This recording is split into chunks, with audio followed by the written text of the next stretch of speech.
নমস্কার, অরুস কিচেনোলজিতে আপনাদের সবাইকে আবার স্বাগত জানাচ্ছি। আমার আজকের মেনু লেমন করিয়েন্ডার স্যুপ, আরেকটি ইন্দো চাইনিজ প্রিপারেশন। এই রেসিপির জন্য বিশেষ অনুরোধ করেছেন শ্রীমতী প্রেমা সরকার। ওর কাছে আমি আন্তরিকভাবে কৃতজ্ঞ, অনেক ধন্যবাদ জানাই। যা যা লাগছে আমি দেখিয়ে দিয়েছি। ধনেপাতা হাফ বান্ডলের একটু কম, আমি 4টে পাতিলেবু নিয়েছি, 2টো গাজর, 18 থেকে 20টা ফ্রেঞ্চ বিনস বা বিনস, বাঁধাকপি একটা নিয়েছি কিন্তু তার কোয়ার্টার পোর্শন, 1/4 পোর্শন আমি কেটে নিয়ে নেব, পুরোটা আমার লাগবে না। ব্রকলি অর্ধেক নেব। সবজির যা যা দরকার, যেগুলো আমরা ফেলে দিই, সেইগুলো দিয়েই কিন্তু এই রেসিপির স্টকটা বানাবো স্যুপের। এই যে দেখুন, গাজরের 2টো দিক আমি ট্রিম করে দিলাম। এবার গাজরটা একটা পিলার দিয়ে ছাড়িয়ে নিচ্ছি, যেটা আমরা করে থাকি সাধারণত, সবসময় করি। এই জিনিসগুলো ফেলে দিয়ে আমরা ঠিক সেরকম ভাবেই বিনসের এই যে দুদিক থেকে একটু ট্রিম করে দিই, এইগুলো আমরা ফেলে দিই। এগুলোর কোনোটাই ফেলা যাবে না, কোনো সবজিরই কোনো অংশ আমরা ফেলবো না। আমি দেখিয়ে দিচ্ছি, প্রত্যেকটা বিনস আমি দুদিক কেটে নিয়েছি, গাজর দুদিক কেটে আমি ছাড়িয়ে নিয়েছি, আলাদা একটা প্লেটে এগুলো আমি রেখে দিচ্ছি। বাঁধাকপির 1/4 পোর্শন আমি নিয়ে নিচ্ছি, বাকিটা আমি রেখে দিলাম। এই পোর্শনটা যেটা আমরা ইউজ করব, সেটারও বাইরের যে পাতাটা একটু ডার্ক, সেটা আমরা আলাদা করে নিলাম এবং আলাদা করে নিয়ে এই পোর্শনটা আমি স্টকে দেব। আমি ওই যে থালাতে রাখছি স্টকের জিনিসগুলো, সেগুলোতে রেখে দিচ্ছি। সিমিলারলি বাঁধাকপির এই যে দেখুন, এই যে মোটা এক একটা অংশ এরকম দেখা যায়, সেটাও কিন্তু স্টকে চলে যাবে। অ্যাকচুয়াল যে ভেতরের পাতা, সেটা আমরা নেব। ব্রকলির ক্ষেত্রে একদম নিচের যে স্টেমটা, শক্ত পোর্শন, সেটা আগে আলাদা করে নিলাম স্টকের জন্য। এবার প্রত্যেকটা ফুল, ফ্লোরেটস, এগুলো কেটে নেব। পুরো ব্রকলিটা আমি যেহেতু ইউজ করছি না, আমি অর্ধেকটা নিয়ে নিলাম, বাকি অর্ধেকটা আমি সরিয়ে রেখে দিচ্ছি। এবার যে ফ্লোরেটস গুলো আমি নিচ্ছি, সেইগুলোকে তলার দিকে যে স্টেম পোর্শন যেটুকু আছে, এই যে দেখুন, এটাও আমি ট্রিম করে নিয়ে নিচ্ছি আলাদা, সেটা স্টকে যাবে। আর বাকি অ্যাকচুয়াল ফুলটা আমরা স্যুপে দেবো। এই ফুলগুলো, ব্রকলির ফুলগুলো যেগুলো একদম ছোট থাকবে সেগুলো হাফ করে নেব, আর যেগুলো একটু বড় থাকবে সেগুলো 4 ভাগ করব। ধনে পাতা যেটা নিয়েছি, তার স্টেম পোর্শন, ডাঁটিটা বেশ খানিকটা আলাদা করে নিলাম স্টকের জন্য, এটা অবশ্যই করবেন। আর পাতাটা আলাদা আমি চপ করে রাখবো, স্যুপের একদম শেষে ইউজ হবে। এখানে আমি দেখিয়ে দিচ্ছি বারে বারে, থালায় আমি স্টকের জিনিসগুলো একদম প্রথমেই চপিং করার সময়, কাটিং করার সময় আলাদা করে রেখে দিলাম, যাতে পরে কোনো ভুল না হয়। এবার বিনসটা দেখুন, আপনারা এমনিও নর্মাল কাটতে পারেন, কিন্তু অ্যাকচুয়াল অথেন্টিক চাইনিজ স্যুপের ক্ষেত্রে, মানে এই লেমন করিয়েন্ডার স্যুপের ক্ষেত্রে ঠিক এইরকম ভাবে কাটিংটা হয়। এটাকে বলা হয় ডায়মন্ড কাট। যদি সম্ভব হয় করবেন, কিন্তু একটা জিনিস খেয়াল রাখতে হবে, ছোট হবে পিসগুলো, যেভাবেই কাটুন, আর একই সাইজের মোটামুটি করার চেষ্টা করবেন। আমি দেখিয়ে দিচ্ছি, আমি সমস্ত বিনস যতগুলো নিয়েছিলাম কেটে নিলাম। এবার গাজরটা কাটছি, লম্বা করে কাটবো, কিন্তু ওইভাবে কাটতে গেলে হয়তো নাইফ দিয়ে অসুবিধা হতে পারে। আমি মাঝখান থেকে আগে হাফ করে নিলাম, যাতে কাটতে সুবিধা হয়। এবার একটা পোর্শন, ঠিক বিনস গুলো যতটা চওড়া, আন্দাজ মতো সেরকম চওড়া লম্বা আমি স্টিকের মতো কেটে নিলাম।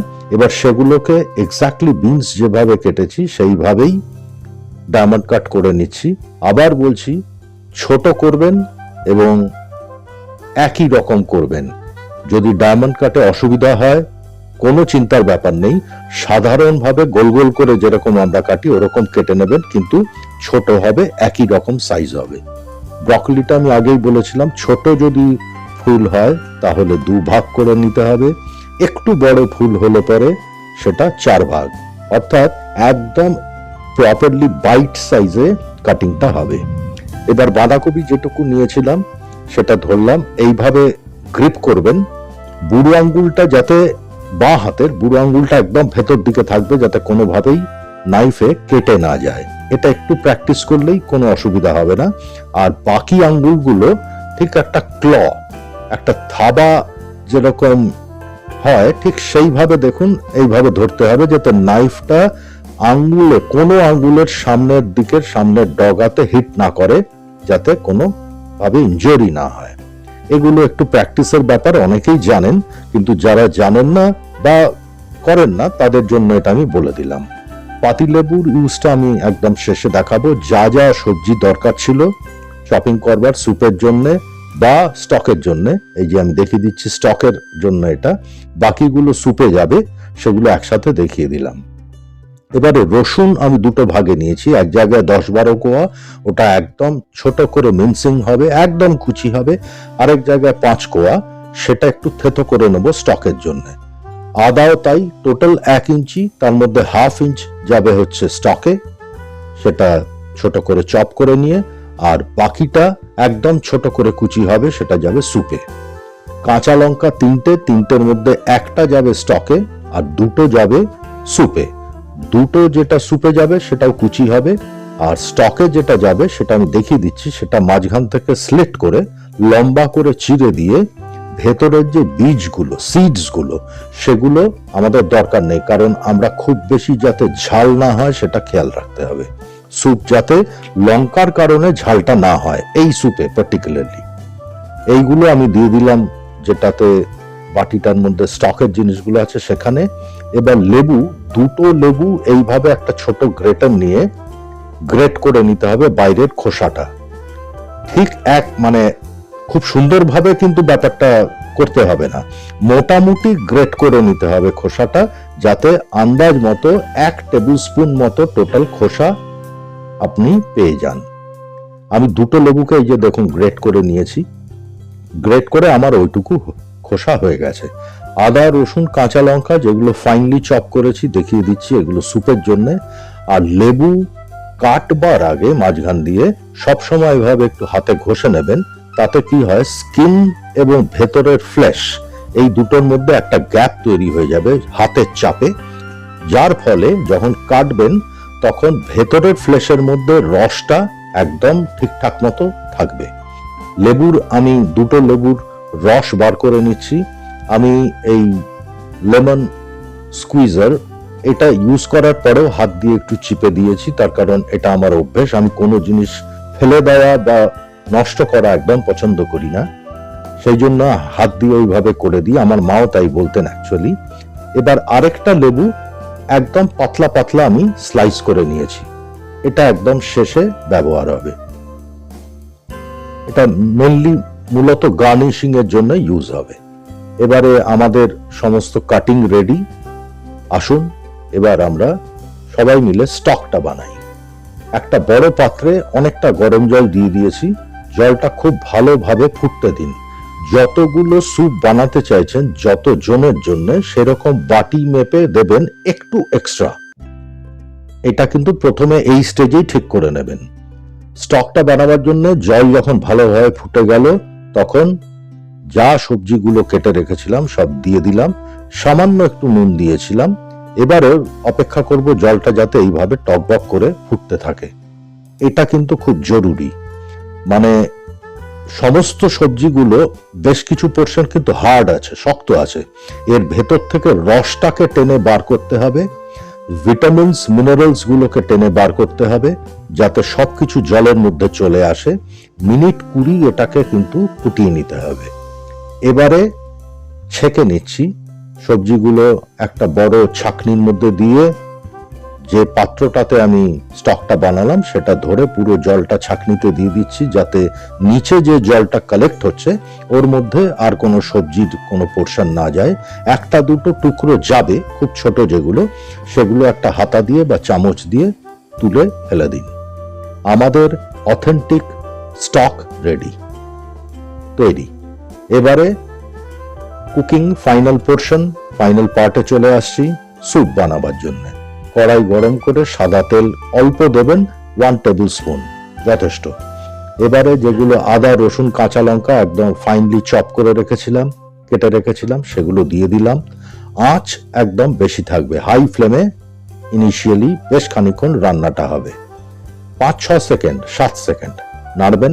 তারপরে যত সবজি যেগুলো আমরা গাজর, বিনস, ব্রকলি, বাঁধাকপি যা যা কেটে রেখেছিলাম স্যুপের জন্য, বা আপনারা মাশরুমও দিতে পারেন ছোট চপ করে, বা অন্য কোনো সবজি যদি চান, সমস্ত সবজিগুলো একসাথে দিয়ে দিতে হবে। ভালো করে নাড়তে থাকবো।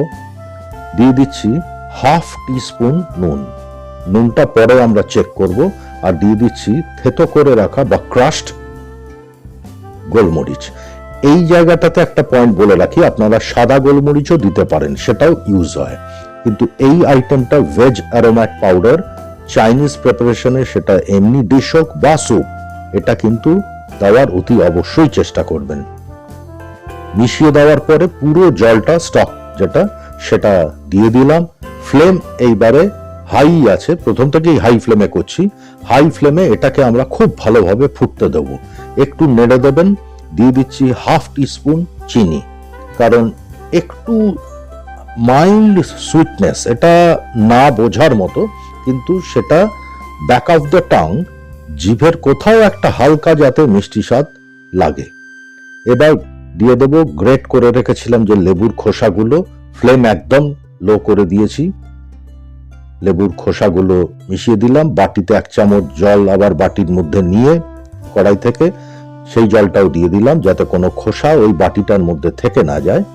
এই স্টেজে এসে নুনটা চেক করে নেব আর লাগবে কিনা। আমার মনে হলো একটু নুন লাগবে, তাই 1/4 টিস্পুন নুন আমি আরো মিশিয়ে দিচ্ছি এর মধ্যে। ভালো করে মিক্স করে দিলাম, নেড়ে দিলাম। এবার লো ফ্লেমে ঢাকা দিয়ে 30-35 সেকেন্ড এই পর্যায়ে এসে কর্নস্টার্চের স্লারিটা বানিয়ে নেব। 3 চামচ কর্নস্টার্চ আর 6 চামচ জল, এটা দিয়ে একটা স্লারি।